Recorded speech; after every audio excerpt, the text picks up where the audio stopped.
Ia datang kepada Yesus waktu malam. Bapak, Ibu, saudara-saudari yang terkasih, salah satu kelompok masyarakat Yahudi yang sering berseteru atau bersilang pendapat dengan Yesus adalah para Farisi. Mereka selalu berupaya mencari celah agar Yesus bisa dipersalahkan secara hukum. Kenyataannya memang demikian, tetapi tidak semua anggota kelompok ini satu hati dan satu pikiran. Buktinya, ada seorang tokoh di kelompok ini yang merasa bahwa apa yang dia miliki, wawasan dan pengetahuannya, tidak sebanding dengan wawasan pemikiran Yesus. Dia adalah Nikodemus. Nikodemus merasa tertarik dengan seluruh isi ajaran dan perbuatan Yesus. Apa yang Yesus ajarkan, itulah yang dilakukan. Nikodemus merasa bahwa selama ini apa yang mereka ajarkan senantiasa berbanding terbalik dengan perbuatan mereka. Inilah yang kurang dari kelompok Farisi, yang kurang dari dirinya. Nikodemus berusaha menjaga pamornya di hadapan sama saudara sekelompok, tapi ia juga ingin mendapatkan sesuatu yang berbeda dari Yesus. Untuk maksud ini, Nikodemus harus datang kepada Yesus pada waktu malam. Ia berbesar diri dan rendah hati mau belajar dari Yesus. Ia sadar dan tahu betul Yesus itu adalah seorang rabi yang luar biasa. Rabi yang selalu menyelaraskan kata dan perbuatannya.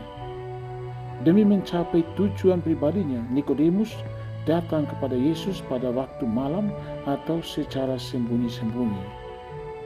Ternyata perjumpaannya dengan Yesus tidaklah sia-sia walau masih secara diam-diam.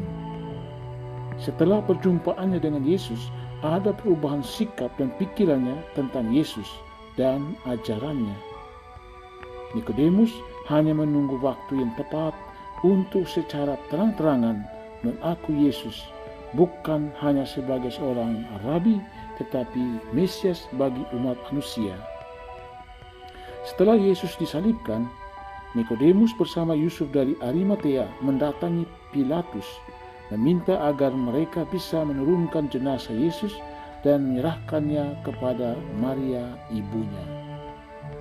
Saudara-saudari, iman bertumbuh secara perlahan tetapi pasti. Sebagaimana iman Nikodemus, ia mengalami perubahan pola pikir dan selanjutnya mengakui dan meyakini Yesus sebagai Mesias yang dinanti-nantikan banyak orang. Ungkapan ia datang kepada Yesus waktu malam secara sederhana diartikan sebagai momen berahmat untuk berdialog dan berkomunikasi dengan Yesus. Yesus sangat pasti menanggapinya dan memberikan apa yang diinginkan seseorang. Saudara-saudari terkasih, perjumpaan dan pengalaman ada bersama Yesus tentu saja menguatkan dan meneguhkan iman. Hal ini sudah dialami oleh para rasul. Para rasul tahu dan sadar bahwa mereka tidak sendirian, dan Yesus selalu menyertai mereka. Untuk itu mereka selalu berkumpul sambil berdoa, memohon kekuatan atas seluruh pergumulan dan pelayanan mereka supaya mereka berani mewartakan Injil Allah ke seluruh dunia, mulai dari Yerusalem. Saudara-saudari yang terkasih, Sahabat Tuhan hari ini menyapa dan mengajak kita untuk tidak lupa selalu datang kepada Yesus kapanpun. Datang kepada Yesus bisa waktu malam, bisa waktu pagi, bisa siang, juga bisa sore hari. Kita mesti punya waktu untuk Tuhan. Ketika datang kepadanya, sangat pasti ada yang beda yang terjadi pada diri dan hidup kita. Berjumpa Tuhan Yesus adalah momen berahmat bagi kita untuk berdialog dan berkomunikasi dengannya. Sebagaimana Nikodemus mengalami perubahan sikap batinnya setelah jumpa Tuhan waktu malam, kita pun mesti mengalami perubahan sikap batin kita ketika sudah berjumpa Tuhan. Berdoa menjadi satu jalan bagi kita untuk berjumpa Tuhan. Dia tahu apa yang kita butuhkan dan apa masalah kita. Kewajiban kita menyampaikannya dan hak Tuhan untuk menjawabnya. Kita hendaknya mengisi hidup kita dengan selalu menimba dari Dia, Sang Sumber hidup, agar hidup ini berarti dan jadi berkat bagi sesama dan diri sendiri.